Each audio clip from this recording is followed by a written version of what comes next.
Subscribe to our YouTube channel and press the bell icon to get the latest updates.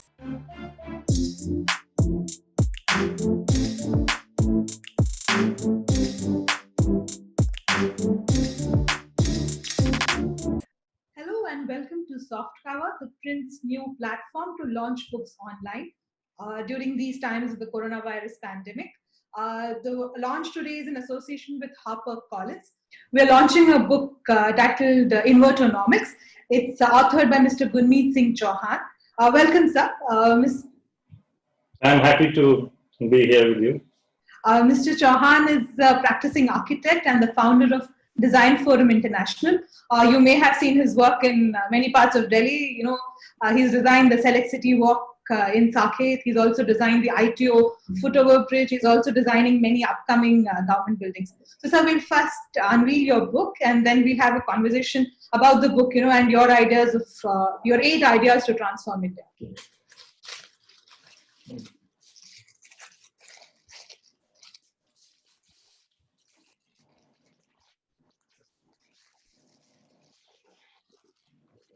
Congratulations, sir.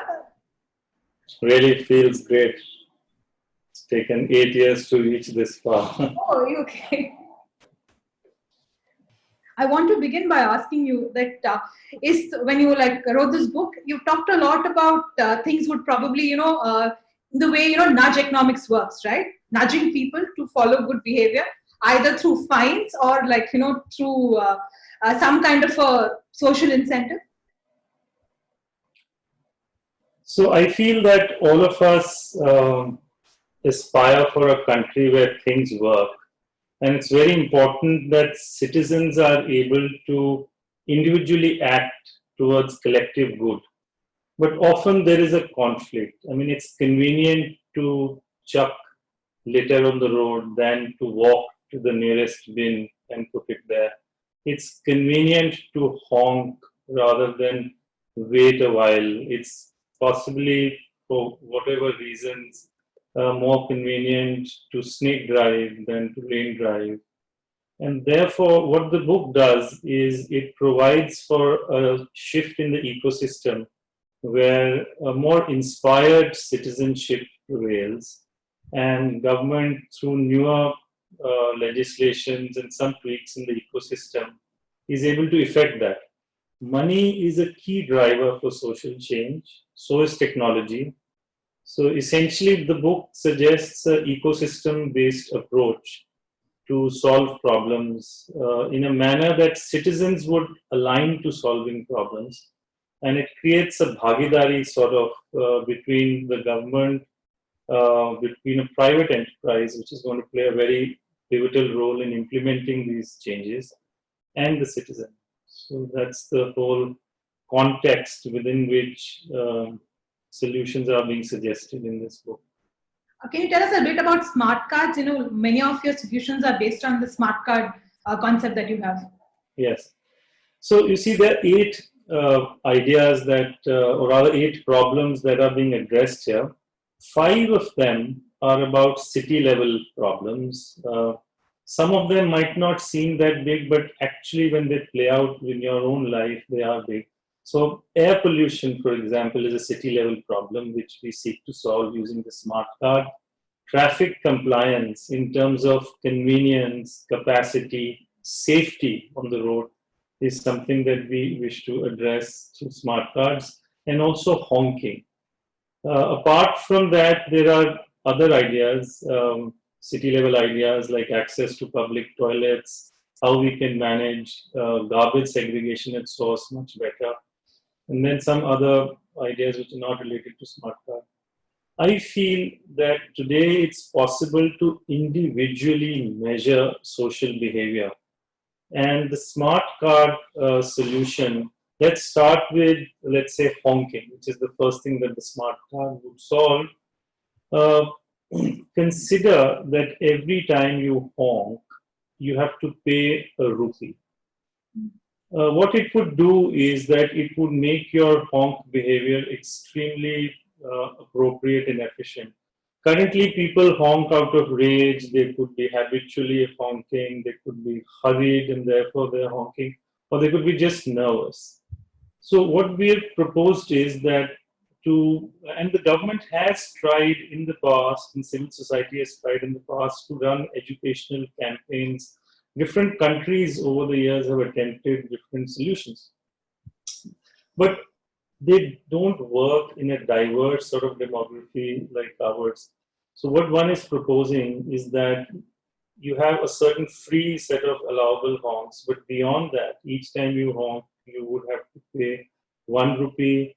When you honk, let's say in a silent zone next to a hospital or a school, you would end up paying far more, or beyond a certain time period at night. And then the smart card would allow the charge to be actually posted on your mobile phone bill. So there's no human interface at all. It would also incentivize. So if you are somebody who says, well, I in any case don't honk unnecessarily, let's say you are the least honking person, or in the best 20%, then you would get incentives from, let's say, Shopper Stop or from a bookstore. However, if you are in the worst 20%, you would get even more severe penalties. Along with that, when you actually receive your statement at the end of the month, that would act in some way like a surrogate tutor. So you would know that you tend to honk more in the mornings, and you might actually get a comment saying, we find that you honk a lot more between 8:30 and 9:30. Maybe you're always running late. Would you like us to schedule a wake-up alarm for you? So it will be like a very friendly ecosystem where we measure social behavior. It's transparent to you, and therefore you are able to learn. And together, it will create a more efficient honking behavior and be able to empower citizens to behave better. And likewise, the same smart card would be used to solve air pollution. And currently, we find that while the laws exist that you need to get your car checked for air pollution every 3 months, the reality is that all we do is we go to a petrol pump, pay 10 rupees, and there is a little boy there who does some kind of a job and says, here's your certificate. It's not financially viable for a petrol pump owner to actually check within 10 rupees. So what we're proposing is that every quarter you would be levied a default charge. It's not a fine, it's a charge. Just like you pay for petrol, after all, you are releasing pollutants into the city's air. So in that sense, you are paying a charge which will be then used, the monies will be used to fight pollution, for 5,000 rupees default. However, if you should choose to go to a petrol pump or to a pollution checking center, you pay 500 rupees, and then he has enough money to actually check your car and spend enough time. So assume a city has, let's say, a city like Delhi has 20 million cars. Even if you assume 50 lakh operational cars going and getting themselves checked every quarter, then 50 lakhs times 500 into 4 times 2,000, you've given birth to a 2,000 crore industry. Now there's enough money in it for people to innovate and be able to advise you. And even people know that if they're not compliant, they're going to face a 5,000 rupee penalty or a charge, and therefore they'll be more willing to invest. So without any human intervention, because one thing that we need to understand in India is that we just, many of us, and any system that relies on a discretionary government functionary trying to implement it is not going to work. It's humanly impossible, no matter how large a team we deploy, to check 50 lakh cards every quarter. So by using a smart card system, we've A, shifted the onus onto the citizen, and B, by linking significant money into it, we've actually been able to change social behavior in terms of how well we keep our car with regard to pollution. Similarly, lane driving, for example. part of the reason we're not able to do lane driving in our cities is that the roads are not designed for lane driving. But part of the reason is also the way we're used to driving. But once those amendments are made on the road, let's say if you were driving slow in the fast lane, it can be quite annoying for others. You could be levied an automatic charge of 10 rupees per minute, and you also get an alarm saying that you already spent 500 rupees in the last 20 minutes. Or you could be snake driving, for which you could be levied a charge. And therefore, because this is known to you individually through your mobile phone, you would be able to auto-correct your own social behavior. And it's a scalable model, which means you can do it for 5 million, for 10 million, as many. And So technology will step in where, probably the government authorities are not able to enforce a particular law. yes, technology will step in, money is linked to it, and therefore citizens are positively incentivized or disincentivized. And then there is private enterprise. I mean, government is eventually going to effect it through some sort of licenses, which will be awarded to private agencies to effect these charges. And so even private enterprise has sufficient monies to be made. I mean, Honking can earn roughly 60,000 crores. Even if the math is optimistic, even if the number is half of that, it's significant for an enterprise to run it. Air pollution, or rather the fight against air pollution, can effectively generate 20,000 to 90,000 crores. I mean, 90,000 in a non-compliant situation. And as people become more compliant, it would come to around 20,000 crores. So not only are we solving a problem, we've actually given birth to a live operational system which is beneficial for a private enterprise. And therefore, that system will continue to run. And even the government gets money. And more importantly, the compliant citizen also gets rewards. So, it's a win-win sort of situation for everyone.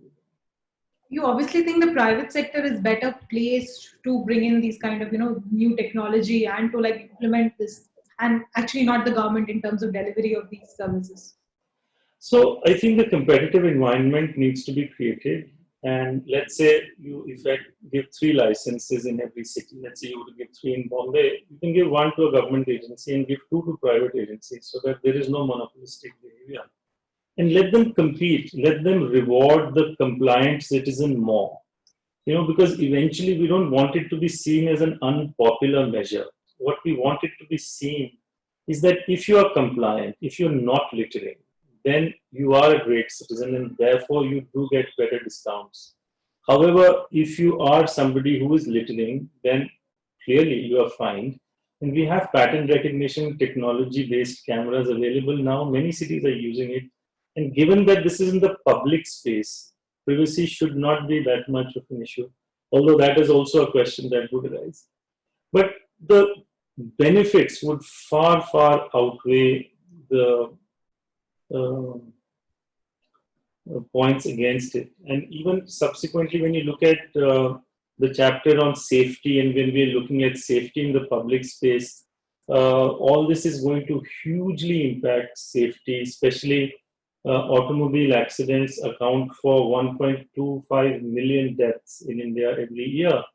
And clearly a better traffic behavior is going to bring that down. So the Motor Vehicles Amendment Act that India recently enacted, do you think that the changes that have been proposed in terms of steeper fines will bring in some kind of a change in public behavior? I think it's a great step forward. It's a great step forward because these changes were due almost for 20 years. However, in terms of the scalability of the implementing mechanism, I have my doubts. And therefore, the moment you bring in private enterprise into this, and it's not transparent. I mean, this has been effective almost, I think, more than a year now. This is last February. And I don't know of a single fine that has been levied on me or anybody around me. And if I were to imagine that all the time we are following all the rules, I think it would be naive. So I think maybe it needs to be sharpened, it needs to be more transparent, and we must use mobile phones to communicate with citizens. Politicians have learned this message, media companies have realized it, that it's the mobile phone which is really the mouthpiece of everything, any message that you wish to send out. And I feel it's high time that citizenship and whatever is the expected social behavior in the public space and transparency and messaging around it should be rooted through the phone. It's very personalized, it's not publishing it anywhere. And it would really affect, the only good thing that that act has done is that instead of the local cop stopping you physically and asking you, it's become a little more technology driven. So it's a step in the right direction. We need to hasten it using this new methodology. And you obviously need a bit more changes, right? And to ensure that they are enforced. You need to go beyond jumping a red light. We are in 2020, if you please. If we are going to still be talking about jumping red lights and that is the only sort of fine we're going to levy, then I think we've sort of been left behind. Even if somebody is using a mobile phone while driving, pattern recognition today allows you to discern that. So imagine how many of us are culpable on that account and how many deaths occur because of that. So therefore, the use of pattern recognition cameras combined with the kinetic smart card system, which will also be able to detect if somebody is snake driving, if somebody is driving slow in the fast lane, fast in the slow lane, or even parking where you're not supposed to park. I find even within colonies, there is a T-junction and a cab just parks itself wrongly, creating a blind corner that leads to an accident. All these things cannot be caught using the existing methodology. However, the moment this is a 90,000 crore industry, the Reliances of the world, Airtels of the world, the Ideas of the world would jump forward and say, well, we would tailor the solution in this way and let it be a competitive environment wherein they'll be able to effect these changes very, very effectively. And these attempts have been successful. The example that I've given in the book of TCS really modernizing the passport delivery system, many of these have worked quite successfully. So how, do you think the government will be more, open to these kind of measures, given the fact that it does have some kind of, it's possible that there may be some kind of a resentment or backlash from the public for these kind of measures, because eventually it will mean more fines on people who are not following rules. So I think we need a measured dose, and we could start with larger vehicles to begin with. In many cases, I find government vehicles are also highly culpable, especially when it comes to pollution. So we could start with commercial vehicles, and let's say all vehicles above 2000 cc, which is not really a vote bank. And also that would allow all kind of teething issues with the ecosystem to get ironed out. And then also reward the compliant citizen. I think the key message is to reward the compliant citizen. After all, the government has taken a very stringent step, let's say in the lockdown. And when people know that this is for their Sorry. When people know that this is for their own good, I don't think even a seemingly harsh measure goes against the government. It's when the communication is not proper that such things happen. If you look at odd even, it is extremely inconvenient, but because people in some way felt that this was going to positively help them, there was considerable support. If you take the politics out of it, And you can even take the efficacy of the measure out of it for a moment. Purely the debate on whether citizens respond to harsh measures positively, I think with the help of good communication, with the help of a reward for compliant citizenship, and it must be binary and simple. I think one of the things we suffer from in our country is obfuscation of laws. And they become so complex that we really don't know whether we're right or wrong, and it's easiest to just bribe somebody and get out. So, the system is binary, like odd even work because it is binary. Everybody understood, aaj jana hai, aaj nahi jana. Any more such schemes that you can think of that actually worked in an Indian ecosystem? So, if you look at in the public space, even this experiment with 20,000 liters of water, if your consumption is less or if your consumption is more, I think it has had a great impact on people being able to be more prudent with their consumption. So, everybody is able to um, appropriate their actions if one can measure. So it's extremely important to measure. So one of the fundamental things in the book is we're looking at measurement, transparency, and connectedness. So you measure honking, you measure your behavior towards pollution, towards traffic, and I think we must talk about safety and equity because those are also very important issues. You have personalized communication with the citizen about their performance relative to their peers in the same city. So you know that if you are the worst 20%, then others are clearly better than you. There's no debate, or if you're the best. And then there is a platform where all of this gets connected.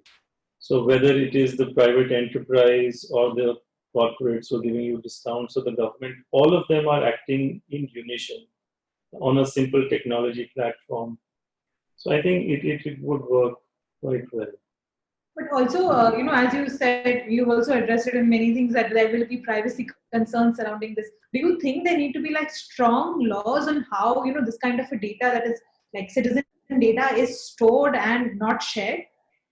Yes, clearly cyber experts would have to be drawn in to ensure that there is privacy in terms of the data not being used for any other purpose, and also how long that data is stored for, because there is really no need to store that data indefinitely.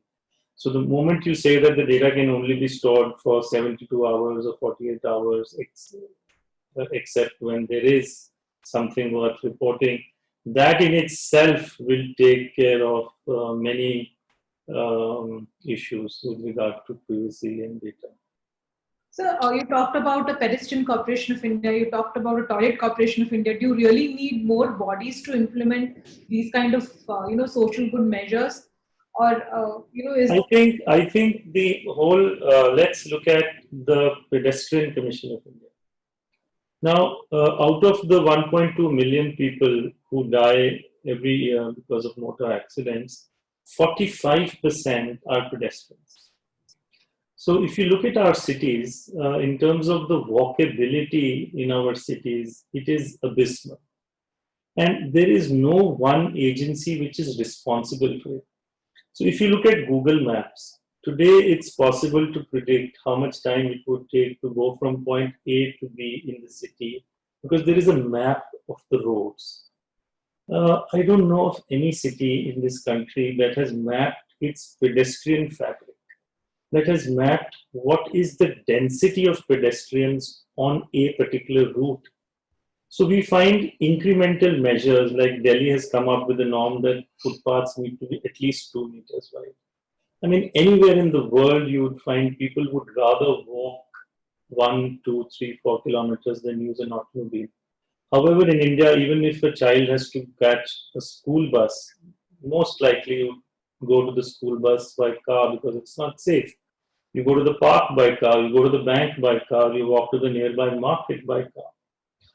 And therefore, the pedestrian space has been overtaken either by squatters or by cars or by government agencies. So you have a transformer on the footpath, you have a tree on the footpath, you have an electric pole there.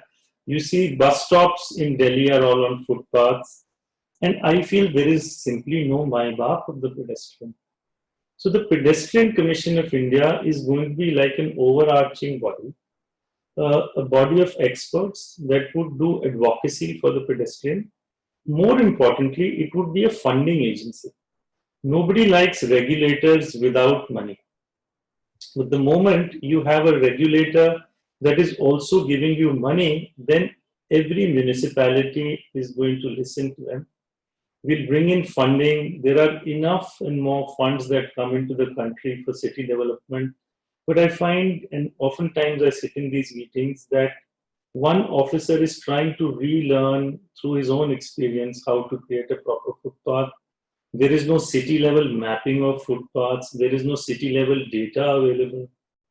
The other thing, simple legislation, for example, if the Pedestrian Commission would say that if you are building a new footpath and a contractor is being paid for it, you have to make sure that a cart, let's say when you commission a railway track, there is a four-wheeled chassis that runs on it to know that yes, this railway track can actually be used. Imagine a cart like that, which is 2 meters wide and has a hoop of 7 feet, 2.1 meters. If that cart can roll on that footpath, it means there is no tree in the middle. It means there's no electric pole, police jockey, transformer. It also means that there is no high steps, because very often you find the footpath is 2 or 3 feet higher than the road. So it would automatically ensure a certain level of regulation in the behavior of the bodies that actually construct these footpaths. You'd be amazed. Just like a person is referred to as pedestrian, meaning he is lowly, even the contractors and the agencies that made pedestrian footpaths, it's considered the most meaningless public work to be done. And therefore, that institution is important. Likewise, for Toilet Corporation of India, we need an estimated 14 lakh crores to build public toilets to this country. Our military budget is 3.5 lakh crores. Our HRD budget is 1 lakh crore, which means it will take us 14 years if we were to put 1 lakh crore, which is not going to happen. So the Toilet Corporation of India essentially is going to build toilets with coffee shops, with other cafes and florists and all put in together in a manner that now it's profitable to actually build toilets.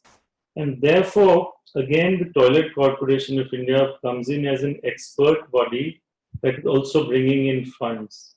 So imagine the Toilet Corporation of India would work with the various municipalities and say, we will bring you a chain of coffee shop which will invest in 1,000 toilet blocks. You need 1,000 crores. They would invest in it. However, you need to give us these spaces across the city. And therefore, their only focus is going to be this. If you look at how things have changed in the country, in 1989, a body called the Container Corporation of India was created in 1989. And that changed the way logistics is managed in the country. At some point, the Airport Authority of India was created. And it is an extremely efficient body. We work with them. They've got solid understanding of how to run and construct airports. You have the National Highway Authority of India, which has really revolutionized the way highways are made. We desperately need something like that for toilets. Otherwise, you'll see dysfunctional toilets being constructed. We've seen so much money being pumped into Swachh Bharat over the last 6 years. I don't know how many of those toilets we've used and whether they are usable, because they're just made and nobody bothers to maintain them. It's not a scientific effort. What do you think should be done about it? Because, this government has invested a lot of money into Swachh Bharat. So I feel that the Toilet Corporation of India is looking at toilets in the urban public space, whereas the impetus of Swachh Bharat was really to give toilets to families in the villages so that they could address open defecation. And they have attempted to make toilets in the city as well. But the attempt only has been to plant a prefabricated toilet. There is no thought into how it's going to be maintained, how many janitors would be required to maintain it, the electricity, the water, and it's not positively remunerative to anyone. So the Toilet Corporation of India is creating a business model around toilets where we say that the toilet sits right in the middle, it's flanked by a florist, an ice cream parlor, coffee shop sits on top of it. You charge money for using that toilet. So in terms of charging, it's pretty much like the Sulabh model, except these are clean and dry toilets as opposed to clean and wet toilets. And so now there is an agency that's going to profit from running these toilets, and the real estate is free. Because the real estate is free, we'll be able to place these toilets where you need them, in the markets, in the parking lots. Because Sulabh has been successful at railway stations and at bus stands, but it ends there. Many municipalities have attempted to give out toilets to ad agencies. In terms of the money needed to construct, that comes from the ad agencies. But once it's built, the ad agency is not in any way going to benefit from running the toilet, and therefore they're dysfunctional. So we want to create operational toilets which are profitable, and therefore they will run. What do you make of the smart city initiative by the government? How do you think that it has addressed the basic problems that Indian cities face, or is it disjoint from reality? I feel that any pioneering effort takes its own journey, and I think the smart city project has really impacted our understanding of how technology can play a role in revamping the city. The scale of it is still very small though. And typically a smart city is a 100-acre intervention with a budget of 200 crores or 300 crores. And a city like any city is a few 100,000 acres, and therefore 100 acres is really like a drop in the ocean. What it has done is it has brought in technology for managing sewerage, brought in technology for cleaning sewerage in terms of sewage treatment plants, in terms of effluent treatment plants. One of the good things that has emerged through this initiative is street lights are now being monitored on a digital nervous system. So sitting in office, the chief engineer of or an incorporator of a area will know which street lights are functional and which street lights are not functional. When were they installed? What is the lifespan? So there is a learning that has happened in the last 6 years. However, unless we make these remunerative, unless it's profitable for somebody to build toilets, unless it's profitable for somebody to build smart cities, government has very, very limited resources. And therefore, the impact is going to be very slow. What is it that we need in a developed country? You need streetlights to function and be available everywhere. Today, the coverage of streetlights in our cities is less than 20-25%. We are fortunate that we live in colonies where we have streetlights. Just go to a area which is what we typically call the unregulated habitats. They don't have streetlights. Because A, nobody pays for it, they don't pay municipal taxes. B, there is vandalism, which is where the civic cop comes in. The civic cop actually makes a street light a revenue generating light. And therefore, instead of being an expense for the government, the street light becomes an earning member for the government.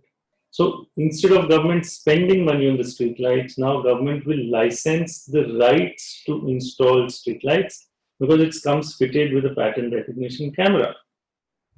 So you can debate, do we want cities which will have 20-30% areas with streetlights, the fortunate ones, and 70% areas not covered with streetlights, and what it means for safety of elderly, for women and children?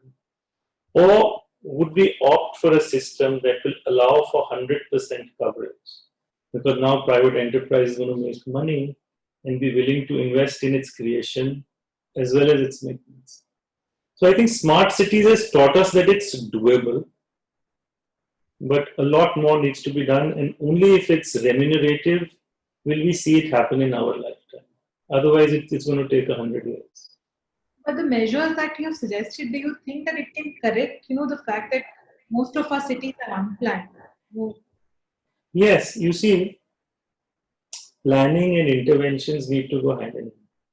Now imagine what the civic cop says is that the pattern recognition camera would levy fines only for 5 things. What is it that they want to levy fines for?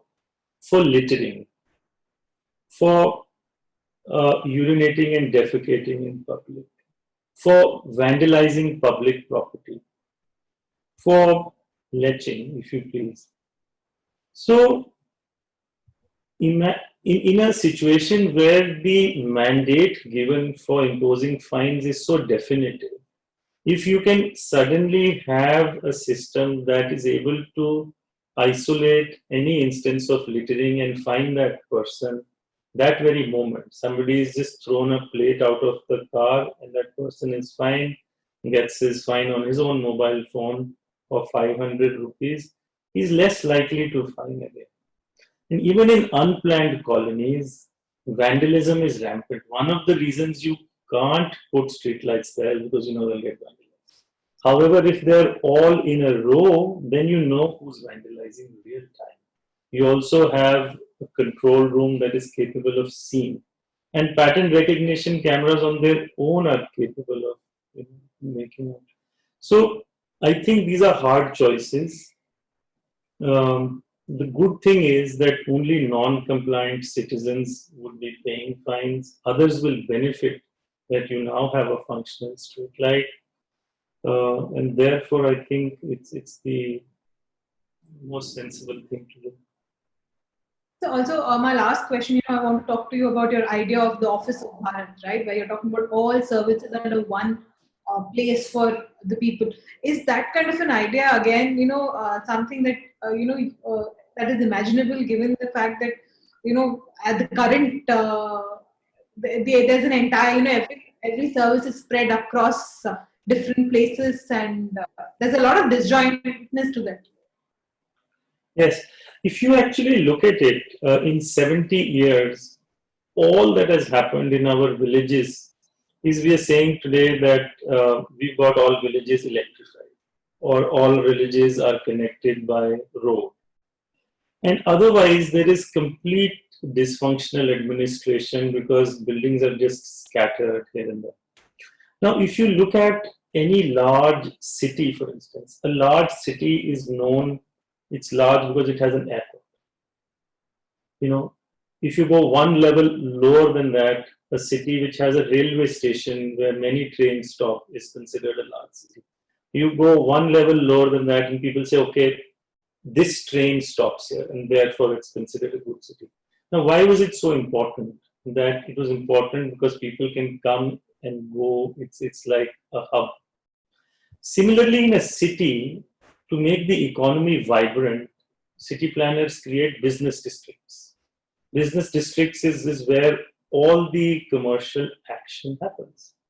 We don't have the equivalent of that in the village. So what the book is calling the Office of Bharat essentially is the rural business district, which will also be a transport hub, which will also be an education hub, which will also be an administrative hub, which will also be a health hub. We have 650 districts. What we are proposing is that you take 200 acres and you build, the first thing that you need to build there is the agricultural trading center. And make it possible for the farmer, when he brings his produce, you give him a free container. 46% of our agricultural produce gets wasted every year. And when a farmer actually brings his produce to the mandi, he has 72 hours to sell it. And because he's so desperate to sell, what we buy in the city for 100 rupees, he sells it for 10. And that is what kind of ensures that the farmers in this constant financial distress.